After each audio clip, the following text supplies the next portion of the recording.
Thank you, Senator Moran. Chairman Hickenlooper, thank you. Thank you all for your presence and testimony today. It's annoying that we're here now on AI when we've been unsuccessful in reaching conclusions on data privacy legislation.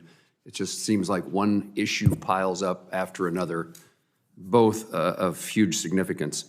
Ms. Espinel, let me start with you. I want to talk about the NIST AI risk management framework launched after NDAA authorization in 2023.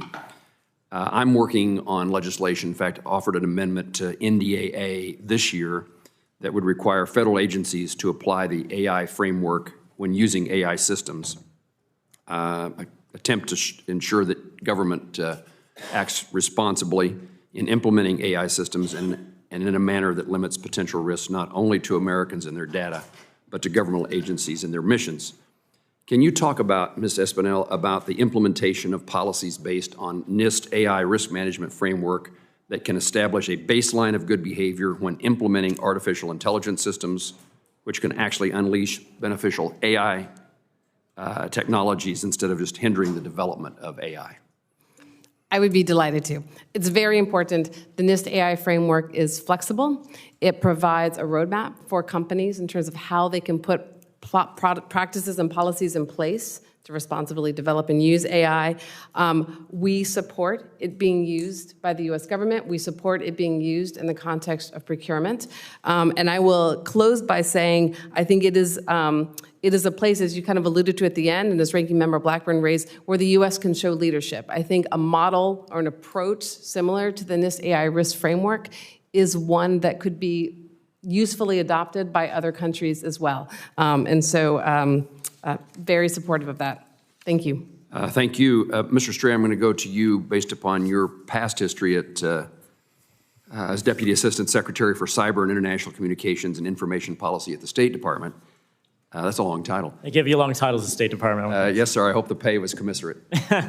Let me suggest the story to you of Huawei launching a phone last week containing a suspected homegrown semiconductor that represents a leap forward in their ability to produce advanced microprocessors, despite the efforts by the U.S. Department of Commerce to deprive that company of U.S. and partner technology to develop and manufacture advanced semiconductors.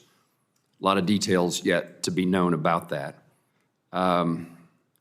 As part of that related effort to deny China the ability to develop these technologies, in August, President Biden issued an executive order limiting outbound investment of Chinese companies that develop advanced technologies, including AI.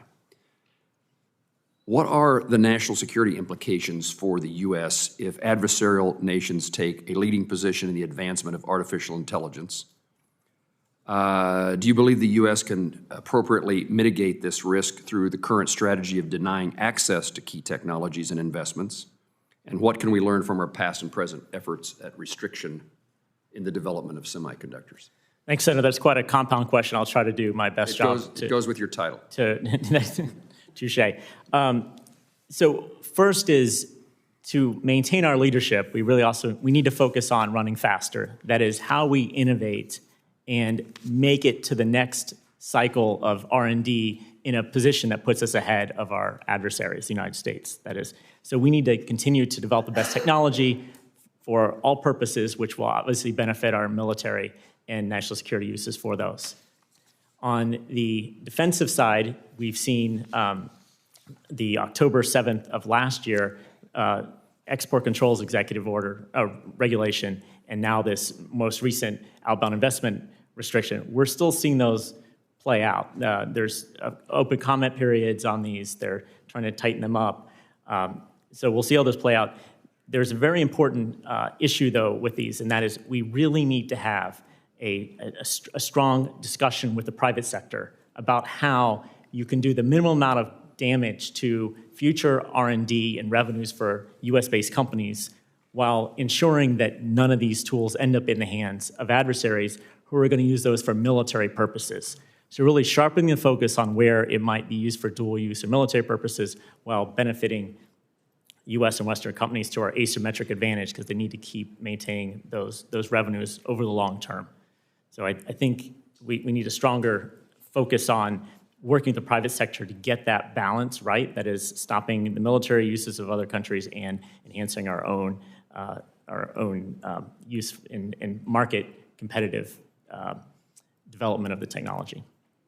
Thank you. I have a long list of questions as well, but my time, at least at this moment, has expired. We'll have a second round.